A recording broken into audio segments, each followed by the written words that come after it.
Phone tapping కేసులో కీలక పరిణామం చోటు చేసుకుంది. A1 ప్రభాకర్ రావు, A6 శ్రవణ్ రావును కోర్టులో హాజరుపరచాలని కోర్టు ఆదేశించింది. ఇప్పటికే ప్రభాకర్ రావుపై నాన్ బెయిలబుల్ వారెంట్లు జారీ చేసింది కోర్టు. కాగా ప్రభాకర్ రావు వర్చువల్ గా విచారణకు హాజరవుతున్నట్లుగా కోర్టు దృష్టికి తీసుకువెళ్లింది.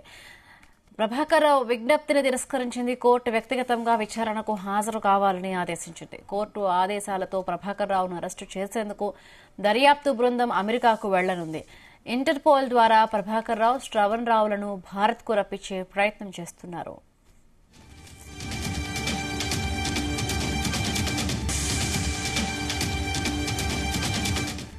దీనికి సంబంధించి మరిన్ని పూర్తి లేటెస్ట్ అప్డేట్స్ మా క్రైమ్ బ్యూరో చీఫ్ రవితేజ అందిస్తారు. రవితేజ, ఫోన్ ట్యాపింగ్ కేసులో కీలక పరిణామం చోటు చేసుకుంది. శ్రవణ్ రావుల ఆచూకీ తెలియకపోవడము, అనేక సార్లు వీళ్ళు ఛార్జ్ షీట్ కూడా దాఖలు చేసి కోర్టుకు వేయడము, ఆ కోర్టు దాన్ని తిరస్కరించడము, మళ్ళీ తిరిగి పోలీసులకు అందజేయడము.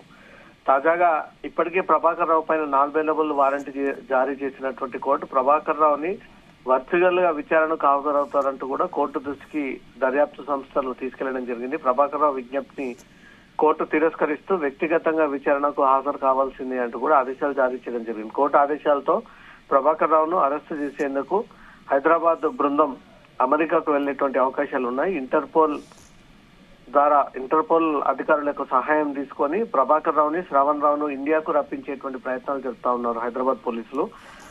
అమెరికాలో ప్రభాకర్ రావు తలదాచుకున్నట్టుగా కూడా ఇప్పటికే సిట్ బృందం గుర్తించి అతనికి పలుసార్లు ఆ ఇన్ఫర్మేషన్ జారీ చేసి హైదరాబాద్ రావాల్సి ఉంటుంది అని చెప్పినప్పటికీ తను ఈమెయిల్ ద్వారా లేదా వర్చువల్ గా వీడియో కాన్ఫరెన్స్ ద్వారా నేను విచారణకు హాజరవుతాము, అన్ని రకాలుగా సహకరిస్తాను, ఫిజికల్ గా హాజరవ్వలేనన్న ఒక విషయాన్ని కూడా తన పోలీసులకు తెలియజేయడము, పోలీసులు ఈ విషయాన్ని కోర్టు తెలియజేయడంతో కోర్టు అది ఒప్పుకోకపోవడము, కోర్టు ఆన్లైన్ ద్వారా కాకుండా కోర్టు ముందు హాజరవ్వాల్సిందే ప్రభాకర్ రావు, శ్రవణ్ రావులను అంటూ కూడా హైదరాబాద్ పోలీసులకు ఆదేశాలు జారీ చేస్తూ ఇద్దరిని కోర్టు ముందు ప్రవేశపెట్టండి అంటూ కూడా ఆదేశాలు జారీ చేయడం జరిగింది. ఇప్పటి వరకు శ్రవణ్ రావు ఒక ప్రైవేట్ న్యూస్ ఛానల్ ఎండీగా ఉన్నాడు.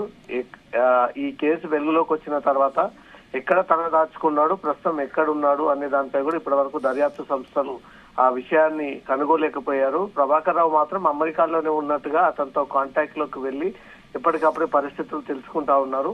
ఆన్లైన్ ద్వారా కాకుండా ప్రభాకర్ రావు, A6 గా ఉన్నటువంటి శ్రవణ్ రావు ఇద్దరిని కూడా త్వరలో కోర్టు ముందు ప్రవేశపెట్టి ఈ కేసుకి సంబంధించినటువంటి విచారణ కొనసాగించాలంటూ కూడా నాంపల్లి కోర్టు ఆదేశాలు జారీ చేసినట్టుగా తెలుస్తోంది. Bindu, right, thank you Raviteja, thanks for the updates.